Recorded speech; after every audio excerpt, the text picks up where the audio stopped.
El libro de Urantía. Advertencia al lector. El libro de Urantía se encuentra actualmente en proceso de retraducción del original inglés. La presente edición incluye 2 partes totalmente traducidas de nuevo: el prólogo y la parte 4, la vida y enseñanzas de Jesús. El lector observará por ello una serie de cambios de terminología en relación con las partes 1, 2 y 3, aún no traducidas, como por ejemplo, donación en lugar de auto-otorgamiento, Micael en lugar de Mijael, mundos de las mansiones en lugar de mundos de estancia, el origen centro primero en lugar de la primera fuente y centro, etc.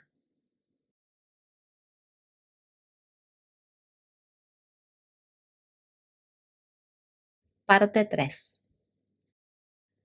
La historia de Urantía. Estos documentos fueron patrocinados por un cuerpo de personalidades del universo local por mandato de Gabriel de Salvington.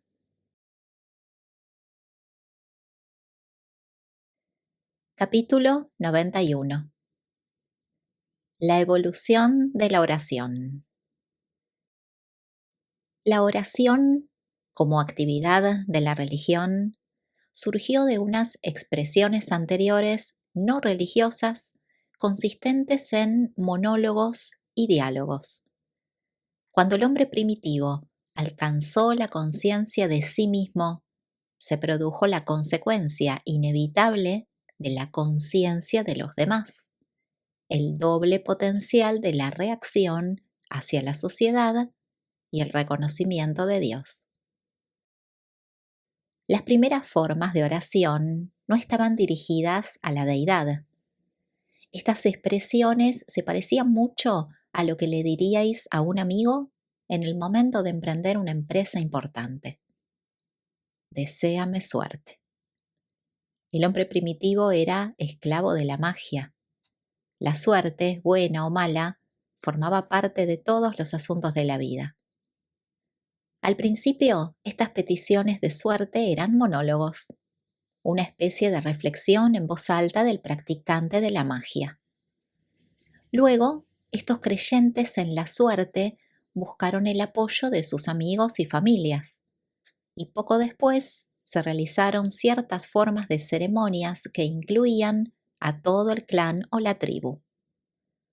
Cuando los conceptos de los fantasmas y los espíritus evolucionaron, estas peticiones se dirigieron a las fuerzas superhumanas, y con la aparición de la conciencia de los dioses, estas expresiones alcanzaron los niveles de auténticas oraciones.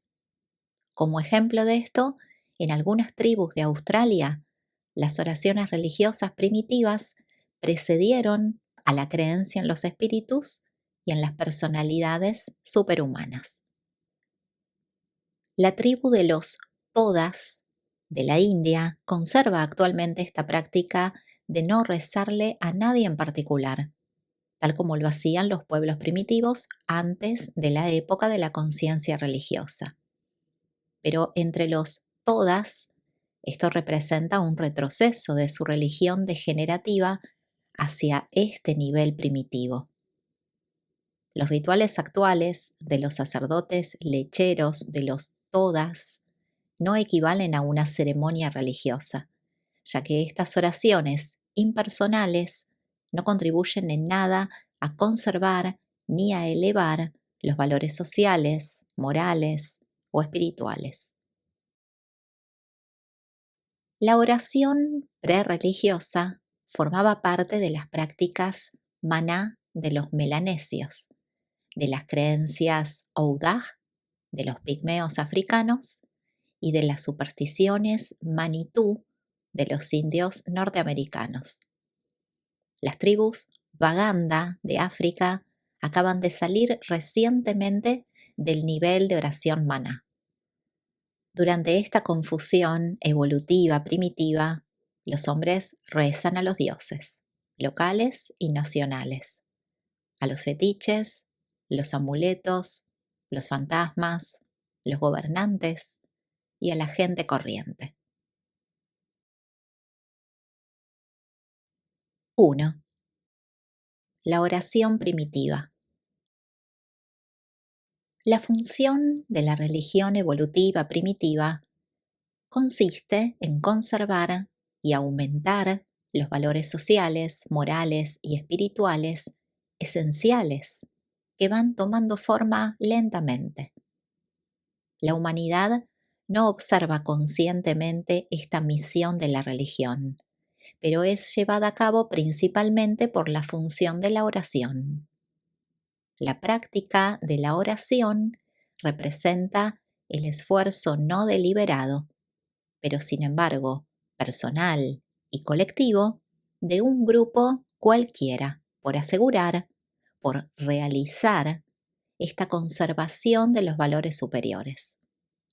Sin la salvaguardia de la oración, todos los días de fiesta volverían rápidamente a la categoría de simples días de vacaciones.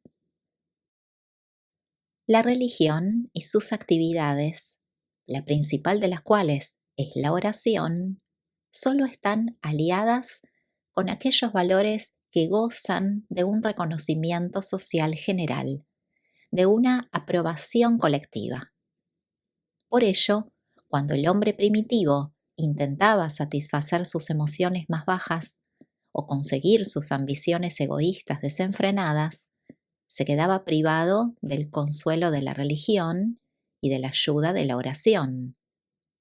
Si el individuo pretendía realizar algo antisocial, estaba obligado a buscar la ayuda de la magia no religiosa, a recurrir a los brujos y privarse así de la ayuda de la oración. Por consiguiente, la oración se volvió muy pronto una poderosa promotora de la evolución social, el progreso moral y la consecución espiritual. Pero la mente primitiva no era ni lógica ni coherente.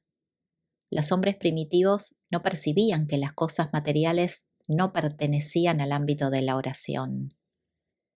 Estas almas sencillas razonaban que la comida, el refugio, la lluvia, la casa y otros bienes materiales acrecentaban el bienestar social y por eso empezaron a rogar por estas bendiciones físicas. Aunque esto constituía una desnaturalización de la oración, estimulaba el esfuerzo por conseguir estos objetivos materiales mediante acciones sociales y éticas. Aunque esta prostitución de la oración degradaba los valores espirituales de un pueblo, sin embargo, elevaba directamente sus costumbres económicas, sociales y éticas. La oración solamente es un monólogo para el tipo de mente más primitivo. Pronto se vuelve un diálogo y se amplía rápidamente hasta el nivel de culto colectivo. La oración significa que los conjuros premágicos de la religión primitiva han evolucionado hasta el nivel en que la mente humana reconoce la realidad de unos poderes o seres benéficos que son capaces de realzar los valores sociales y aumentar los ideales morales. Y además, que estas influencias son superhumanas y distintas del ego humano consciente de sí mismo y sus compañeros mortales. Por lo tanto, la verdadera oración no aparece hasta que la acción del ministerio religioso llega a ser imaginada como personal. La oración está poco relacionada con el animismo, pero estas creencias pueden existir al lado de los sentimientos religiosos emergentes. Muchas veces, la religión y el animismo han tenido orígenes totalmente distintos. Para aquellos mortales que no se han liberado de la esclavitud primitiva del miedo, existe un verdadero peligro de que todas las oraciones puedan conducir a un sentido mórbido del pecado. a unas convicciones injustificadas de culpabilidad, real o imaginaria. Pero en los tiempos modernos es poco probable que muchas personas dediquen el suficiente tiempo a la oración como para llegar a estas reflexiones perjudiciales sobre su indignidad o culpabilidad. Los peligros que acompañan a la distorsión y la perversión de la oración consisten en la ignorancia, la superstición, la cristalización, la desvitalización, el materialismo y el fanatismo. 2. La oración en evolución. Las primeras oraciones fueron unos simples anhelos expresados con palabras, la expresión de unos deseos sinceros. La oración se volvió después una técnica para conseguir la cooperación de los espíritus. Luego, alcanzó la función superior de ayudar a la religión a conservar todos los valores dignos de consideración. La oración y la magia surgieron como resultado de las reacciones adaptativas humanas al entorno urantiano. Pero aparte de esta relación general, tienen pocas cosas en común. La oración siempre ha indicado una acción positiva por parte del ego que oraba. Siempre ha sido psíquica y a veces espiritual. La magia ha significado generalmente un intento por manipular la realidad, sin afectar al ego del manipulador, al practicante de la magia.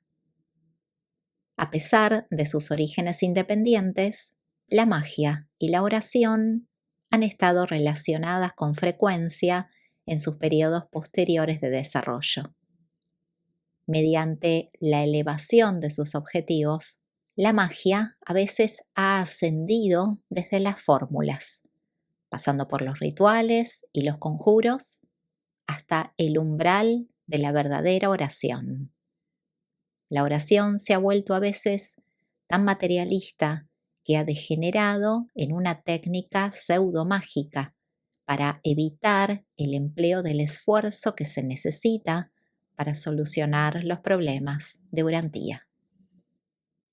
Cuando el hombre aprendió que la oración no podía coaccionar a los dioses, entonces ésta se convirtió más a menudo en una petición, en la búsqueda de un favor.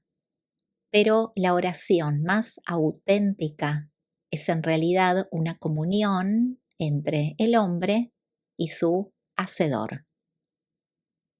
La aparición de la idea de sacrificio en cualquier religión reduce infaliblemente la eficacia superior de la verdadera oración, ya que los hombres intentan sustituir la ofrenda de consagrar su propia voluntad a hacer la voluntad de Dios por las ofrendas de las posesiones materiales. Cuando la religión se encuentra despojada de un Dios personal, sus oraciones se trasladan a los niveles de la teología y la filosofía. Cuando el concepto más elevado de Dios que tiene una religión es el de una deidad impersonal, como sucede en el idealismo panteísta, aunque este concepto proporcione las bases para ciertas formas de comunión mística, resulta funesto para el poder de la verdadera oración, que siempre representa la comunión del hombre con un ser personal y superior. En la experiencia cotidiana de los mortales corrientes, durante los primeros tiempos de la evolución racial, e incluso en la actualidad, la oración es en gran medida un fenómeno de relaciones entre el hombre y su propio subconsciente. Pero también existe un ámbito en la oración en el que la persona intelectualmente despierta y espiritualmente progresiva, consigue más o menos contactar con los niveles superconscientes de la mente humana, el dominio del ajustador del pensamiento interior. Además, existe una fase espiritual concreta de la verdadera oración que incumbe a su recepción y reconocimiento por parte de las fuerzas espirituales del universo, y que es totalmente distinta a todas las asociaciones humanas e intelectuales. La oración contribuye enormemente al desarrollo del sentimiento religioso de una mente humana en evolución.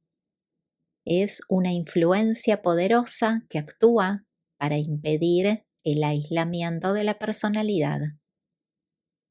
La oración representa una técnica asociada a las religiones naturales de la evolución racial, que también forma parte de los valores experienciales de las religiones superiores con una ética excelente. Las religiones reveladas. 3. La oración y el alter ego. Cuando los niños aprenden por primera vez a utilizar el lenguaje, tienen tendencia a pensar en voz alta, a expresar sus pensamientos en palabras, aunque no haya nadie para escucharlos.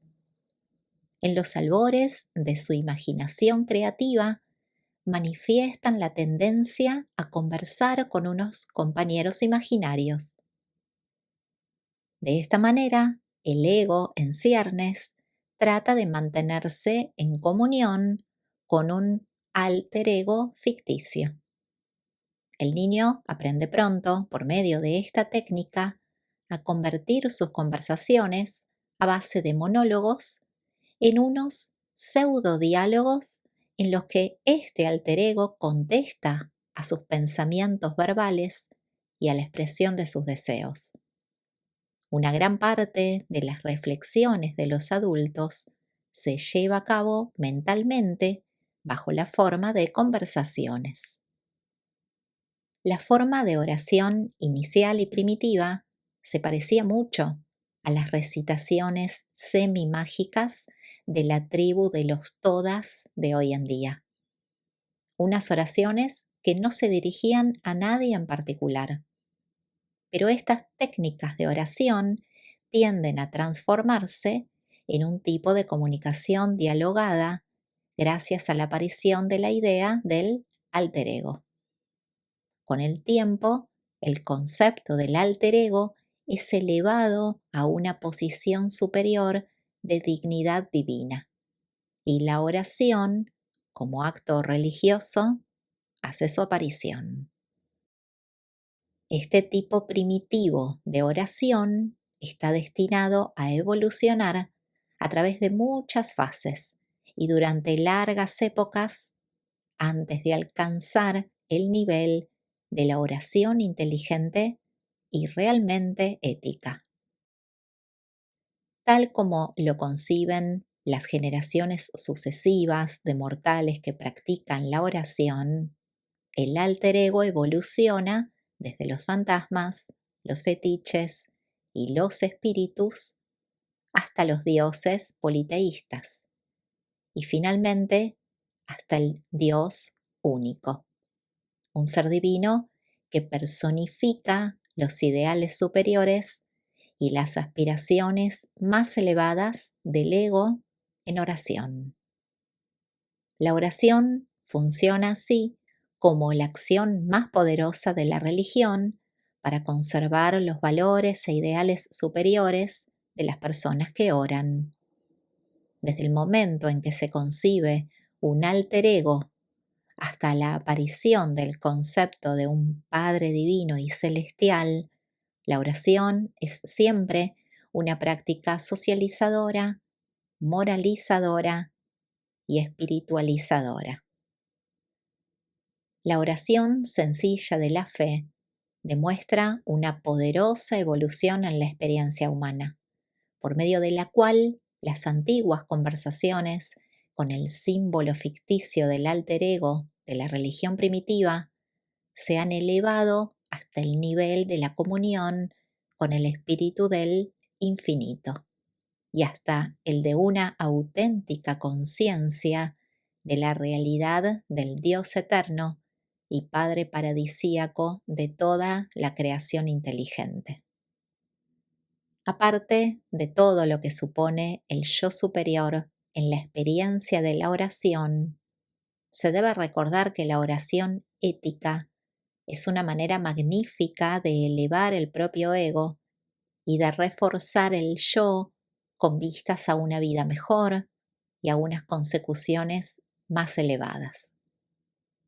La oración induce al ego humano a buscar asistencia en dos direcciones: ayuda material en el depósito subconsciente de la experiencia humana e inspiración y guía en las fronteras superconscientes donde lo material se pone en contacto con lo espiritual, con el monitor de misterio. La oración ha sido siempre y siempre será una experiencia humana doble. Es un procedimiento psicológico interasociado con una técnica espiritual. Estas dos funciones de la oración nunca se pueden separar por completo. La oración iluminada no solamente debe reconocer a un Dios externo y personal, sino también a una divinidad interna e impersonal, el ajustador interior. Cuando el hombre reza, es muy conveniente que se esfuerce por captar el concepto del Padre Universal del Paraíso. Pero para la mayoría de los efectos prácticos, la técnica más eficaz consistirá en volver al concepto del alter ego cercano, tal como solía hacer la mente primitiva, y luego reconocer que la idea de este alter ego ha evolucionado desde la simple ficción hasta la verdad de que Dios reside en el hombre mortal mediante la presencia real del ajustador. De manera que el hombre puede hablar cara a cara, por así decirlo, con un divino alter ego real y auténtico que reside en él, y que es la presencia y la esencia mismas del Dios vivo, del Padre Universal.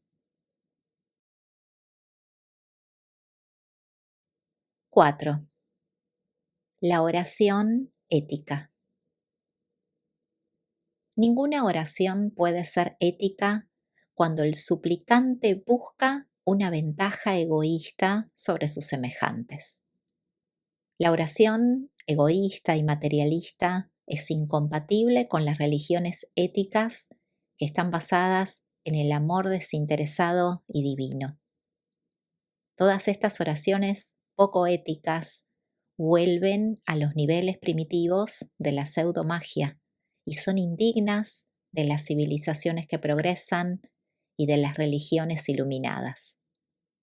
La oración egoísta viola el espíritu de todas las éticas basadas en una justicia amorosa. La oración nunca debe prostituirse hasta el punto de convertirse en un sustituto de la acción. Toda oración ética es un estímulo para la acción y una guía para la lucha progresiva por las metas idealistas que desea alcanzar el yo superior. En todas vuestras oraciones, sed equitativos. No esperéis que Dios muestre predilecciones, que os ame más que a sus otros hijos, vuestros amigos, vecinos e incluso vuestros enemigos. Pero la oración de las religiones naturales o evolucionadas no empieza siendo ética, como lo es en las religiones reveladas posteriores. Toda oración, ya sea individual o comunal, puede ser egoísta o altruista. Es decir, que la oración puede estar centrada en el yo o en los demás. Cuando la oración no busca nada para el que reza ni para sus semejantes, esta actitud del alma tiende entonces hacia los niveles de la verdadera adoración. Las oraciones egoístas incluyen confesiones y súplicas, y a menudo consisten en peticiones de favores materiales. La oración es un poco más ética cuando se ocupa del perdón y busca la sabiduría para acrecentar el dominio de sí mismo. Mientras que la oración de tipo altruista fortalece y consuela, la oración materialista está destinada a aportar decepción y desilusión a medida que los descubrimientos científicos en progreso demuestran que el hombre vive en un universo físico de ley y de orden. La infancia de un individuo o de una raza está caracterizada por oraciones primitivas, egoístas y materialistas. Y hasta cierto punto, todas estas súplicas son eficaces, ya que conducen invariablemente a los esfuerzos y diligencias que contribuyen a conseguir las respuestas a esas oraciones. La verdadera oración de la fe siempre contribuye a mejorar la técnica de vida, aunque estas peticiones no sean dignas del reconocimiento espiritual. Pero las personas espiritualmente avanzadas deberían proceder con gran cautela al intentar recomendar a las mentes primitivas o inmaduras que no efectúen este tipo de oraciones. Recordad que, aunque la oración no cambia a Dios, realiza con mucha frecuencia unos cambios importantes y duraderos en aquel que ora con fe y una esperanza confiada. La oración ha engendrado mucha paz mental, alegría, calma, valor, dominio de sí mismo y equidad en los hombres y las mujeres de las razas en evolución. 5. Las repercusiones sociales de la oración. En el culto a los antepasados, la oración conduce a cultivar los ideales ancestrales. Pero como característica del culto a la deidad, la oración trasciende todas las demás prácticas de este tipo, ya que conduce a cultivar los ideales divinos. A medida que el concepto del alter ego de la oración se vuelve supremo y divino, los ideales del hombre se elevan en consecuencia desde el nivel simplemente humano hacia los niveles celestiales y divinos. Y el resultado de todas estas oraciones es el realce del carácter humano y la profunda unificación de la personalidad humana. Pero no es necesario que la oración sea siempre individual. La oración en grupo o en asamblea es muy eficaz, ya que sus repercusiones son extremadamente socializadoras. Cuando un grupo se dedica a orar en común por el acrecentamiento moral y la elevación espiritual, estas devociones producen efecto en los individuos que componen el grupo.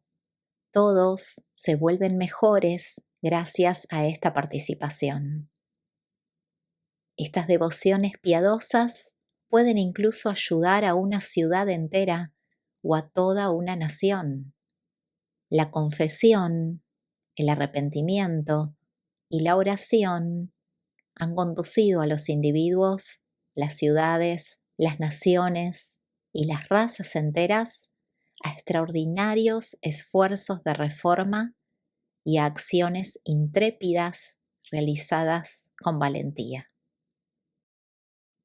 Si deseáis realmente vencer la costumbre de criticar a un amigo, la manera más rápida y segura de conseguir este cambio de actitud consiste en establecer la costumbre de rezar por esa persona cada día de vuestra vida. Pero las repercusiones sociales de estas oraciones dependen en gran parte de dos condiciones. Uno, la persona por la que se reza debe saber que se reza por ella. Y dos, la persona que reza debe entrar en contacto social íntimo con la persona por la que reza. La oración es la técnica por la cual toda religión se convierte tarde o temprano en una institución. Y con el tiempo, la oración se asocia a numerosas acciones secundarias, algunas útiles y otras decididamente perjudiciales, tales como los sacerdotes, los libros sagrados, los rituales de adoración y las ceremonias. Pero las mentes con una mayor iluminación espiritual deberían ser pacientes y tolerantes con los intelectos menos dotados que desean ardientemente un simbolismo para movilizar su débil perspicacia espiritual. Los fuertes no deben mirar con desdén a los débiles. Aquellos que son conscientes de Dios, sin necesidad de simbolismos, no deben negarle el ministerio de gracia de los símbolos a aquellos que encuentran difícil adorar a la deidad y venerar la verdad, la belleza y la bondad sin formas ni ritos. En la adoración piadosa, la mayoría de los mortales imaginan algún símbolo del objeto y meta de sus devociones. 6. La esfera de acción de la oración. La oración, a menos que esté coordinada con la voluntad y las actividades de las fuerzas espirituales personales y de los supervisores materiales de un mundo, no puede tener ningún efecto directo sobre vuestro entorno físico. Aunque existe un límite muy definido en el terreno de las peticiones de la oración, estos límites no se aplican por igual a la fe de aquellos que oran. La oración no es una técnica para curar las enfermedades orgánicas reales, pero ha contribuido enormemente al disfrute de una salud abundante y a la curación de numerosos malestares mentales, emocionales y nerviosos. Incluso en el caso de enfermedades bacterianas reales, la oración ha acrecentado muchas veces la eficacia de otros procedimientos curativos. La oración ha transformado a muchos inválidos, irritables y quejumbrosos en modelos de paciencia y ha hecho de ellos una inspiración para todos los demás enfermos humanos. Por muy difícil que sea conciliar las dudas científicas sobre la eficacia de la oración con el impulso siempre presente de buscar la ayuda y la guía de las fuentes divinas, no olvidéis nunca que la oración sincera de la fe es una fuerza poderosa para fomentar la felicidad personal, el autocontrol individual, la armonía social, el progreso moral y los logros espirituales. La oración, incluso como práctica puramente humana, como un diálogo con vuestro alter ego, constituye una técnica de aproximación de las más eficaces para hacer realidad aquellos poderes de reserva de la naturaleza humana que están almacenados y conservados en las zonas inconscientes de la mente humana. La oración es una práctica psicológica sana, aparte de sus implicaciones religiosas y de su significado espiritual. Es un hecho de la experiencia humana que la mayoría de las personas, si se sienten lo bastante apremiadas, rezan de alguna manera a alguna fuente de ayuda. No seáis tan perezosos como para pedirle a Dios que resuelva vuestras dificultades, pero no dudéis nunca en pedirle sabiduría y fuerza espiritual para que os guíen y os sostengan mientras atacáis con resolución y valor los problemas diarios. La oración ha sido un factor indispensable para el progreso y la conservación de la civilización religiosa, y todavía puede contribuir enormemente a una mayor elevación y espiritualización de la sociedad si aquellos que oran lo hacen a la luz de los hechos científicos, la sabiduría filosófica, la sinceridad intelectual y la fe espiritual. Orad como Jesús lo enseñaba a sus discípulos, con sinceridad, desinterés, equidad y sin dudar. Pero la eficacia de la oración en la experiencia espiritual personal de aquel que ora no depende de ninguna manera de la comprensión intelectual de dicho fiel, de su perspicacia filosófica, su nivel social, su situación cultural o de sus otros conocimientos humanos. Los efectos psicológicos y espirituales que acompañan a la oración de la fe son inmediatos, personales y experienciales. No existe ninguna otra técnica que permita a cualquier hombre, sin tener en cuenta todos sus demás logros mortales, acercarse de manera tan inmediata y eficaz al umbral de ese reino donde puede comunicarse con su Hacedor, donde la criatura se pone en contacto con la realidad del Creador, con el ajustador del pensamiento interior. 7. El misticismo, el éxtasis y la inspiración. El misticismo, como técnica para cultivar la conciencia de la presencia de Dios, es totalmente digno de elogio. Pero cuando tales prácticas conducen al aislamiento social y culminan en el fanatismo religioso, son casi censurables. Con demasiada frecuencia, aquello que el místico sobreexcitado interpreta como una inspiración divina es algo que emerge de su propia mente profunda. Aunque una meditación ferviente favorece a menudo el contacto de la mente mortal con su ajustador interior, el servicio sincero y amoroso de un ministerio desinteresado hacia vuestros semejantes lo facilita con más frecuencia. Los grandes educadores religiosos y los profetas de las épocas pasadas no eran místicos extremos. Eran hombres y mujeres que conocían a Dios y que servían mejor a su Dios ayudando desinteresadamente a sus compañeros mortales. Jesús se llevaba con frecuencia a sus apóstoles a solas durante cortos periodos para dedicarse a meditar y a orar. Pero la mayor parte del tiempo los mantenía en contacto servicial con las multitudes.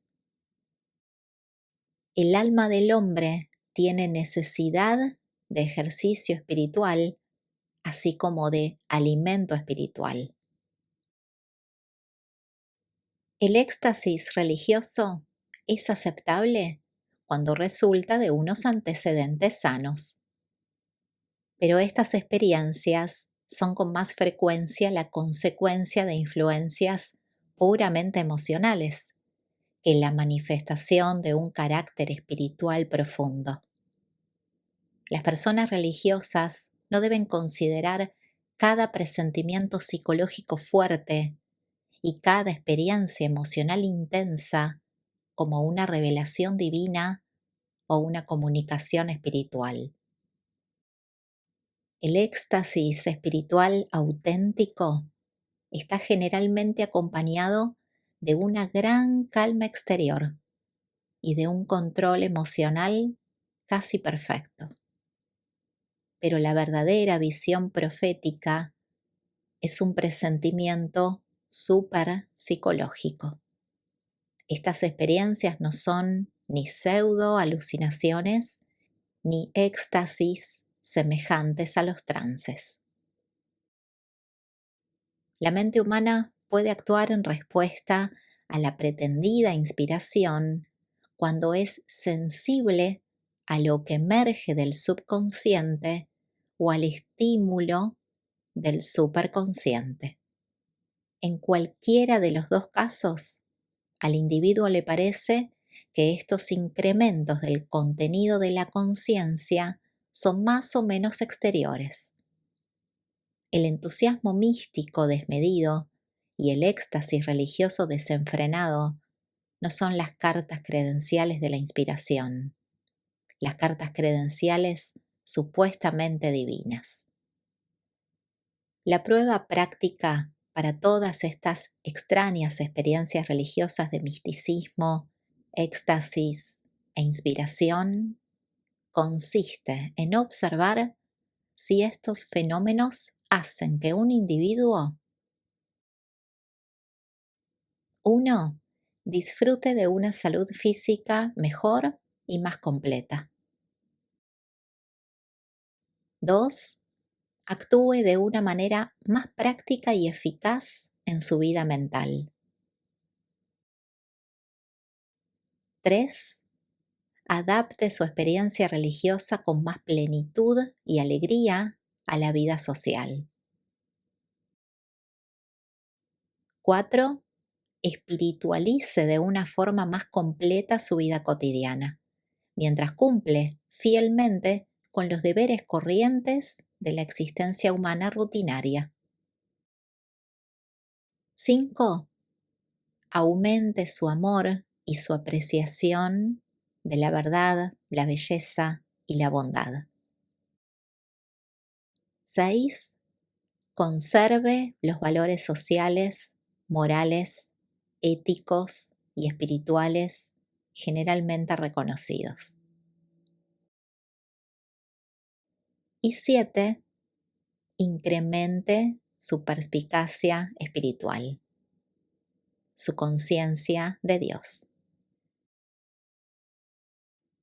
Pero la oración no está relacionada realmente con estas experiencias religiosas excepcionales.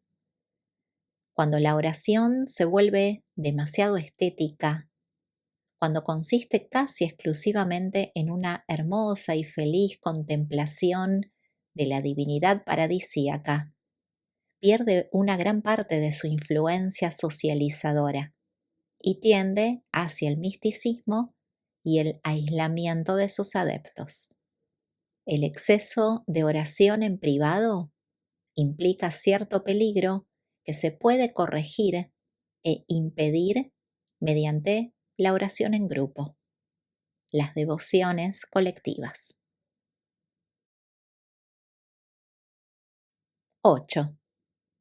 La oración como experiencia personal.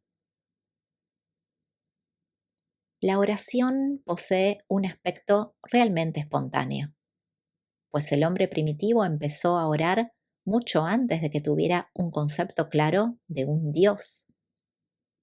Los primeros hombres solían rezar en dos situaciones diferentes. Cuando tenían una necesidad extrema, experimentaban el impulso de buscar ayuda. Y cuando se sentían alborozados, daban rienda suelta a la expresión impulsiva de su alegría. La oración no es una evolución de la magia. Cada una de ellas surgió de manera independiente. La magia era un intento por adaptar la deidad a las circunstancias. La oración es el esfuerzo por adaptar la personalidad a la voluntad de la deidad. La verdadera oración es al mismo tiempo moral y religiosa. La magia no es ninguna de las dos. La oración puede convertirse en una costumbre establecida. Muchas personas rezan porque otras lo hacen. Otras rezan también porque temen que pueda sucederles algo terrible si no presentan sus súplicas habituales. Para algunos individuos, la oración es la expresión sosegada de la gratitud. Para otros, una expresión colectiva de alabanza, las devociones sociales. A veces consiste en la imitación de la religión de otras personas, mientras que la verdadera oración es la comunicación sincera y confiada entre la naturaleza espiritual de la criatura y la presencia ubicua del espíritu del Creador.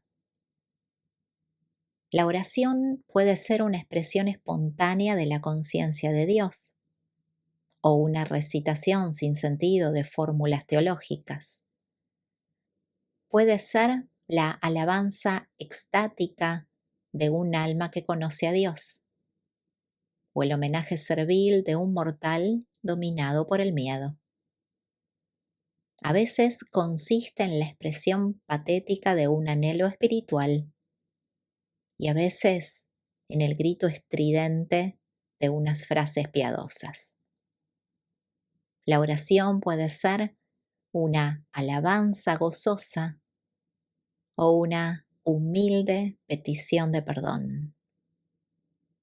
La oración puede ser la petición infantil de lo imposible o la súplica madura por el crecimiento moral y el poder espiritual. Una petición puede ser por el pan de cada día o puede expresar el anhelo sincero de encontrar a Dios y hacer su voluntad. Puede tratarse de un ruego totalmente egoísta o de un gesto sincero y magnífico hacia la realización de la fraternidad desinteresada.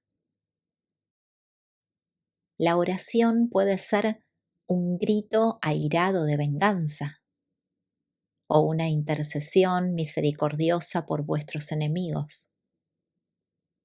Puede ser la expresión de la esperanza de cambiar a Dios o la técnica poderosa de cambiarse a sí mismo. Puede ser la súplica acobardada de un pecador perdido ante un juez supuestamente severo o la alegre expresión de un hijo liberado del Padre Celestial vivo y misericordioso. El hombre moderno se siente desconcertado ante la idea de hablar de sus asuntos con Dios de una manera puramente personal. Muchos han abandonado la oración asidua. Solo rezan cuando se encuentran bajo una presión inhabitual, en casos de urgencia.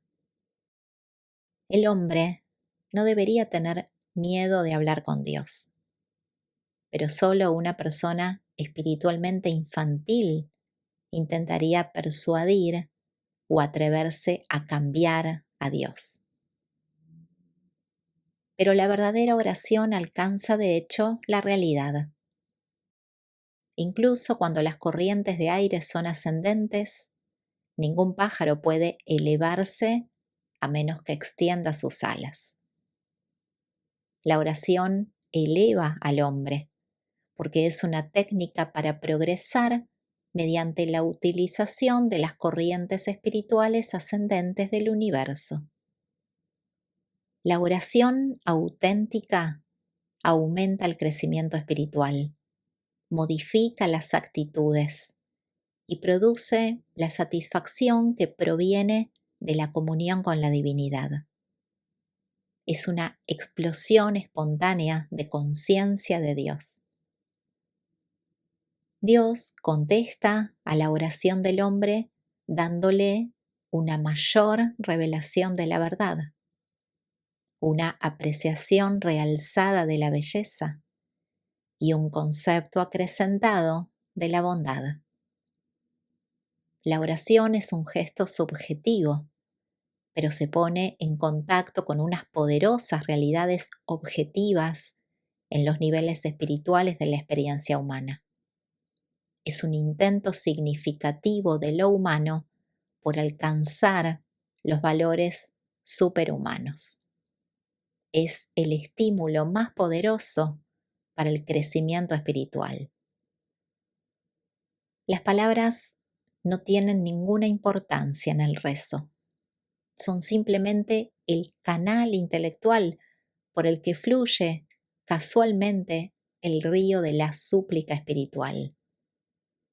El valor verbal de una plegaria es puramente autosugestivo en las devociones privadas y sociosugestivo en las devociones colectivas. Dios responde a la actitud del alma, no a las palabras. La oración no es una técnica para huir de los conflictos, sino más bien un estímulo para crecer en presencia misma de los conflictos. Orad solo por los valores, no por las cosas, por el crecimiento, no por la satisfacción. 9. Condiciones para que la oración sea eficaz. Si queréis orar de manera eficaz, debéis tener en cuenta las leyes de las peticiones comunes. 1. Tenéis que capacitaros como rezadores poderosos, enfrentándoos sincera y valientemente con los problemas de la realidad universal. Debéis poseer vigor cósmico. 2. Tenéis que haber agotado honradamente todas las capacidades humanas de adaptación. Tenéis que haber sido laboriosos. 3. Tenéis que abandonar todos los deseos de la mente y todos los anhelos del alma al abrazo transformador del crecimiento espiritual. Tenéis que haber experimentado un realce de los significados y una elevación de los valores. 4. Tenéis que elegir sinceramente la voluntad divina. Tenéis que eliminar el punto muerto de la indecisión.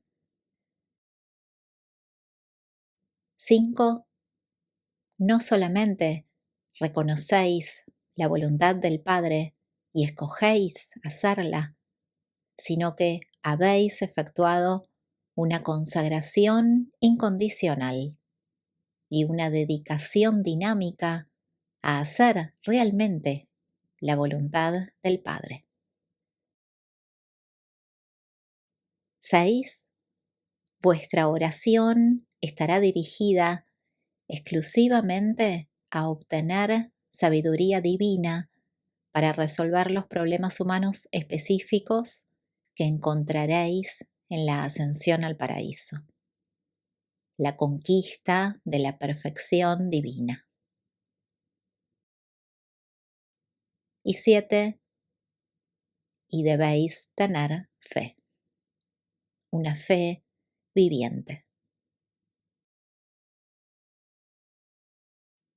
Este capítulo es presentado por el jefe de los intermedios de Urantía.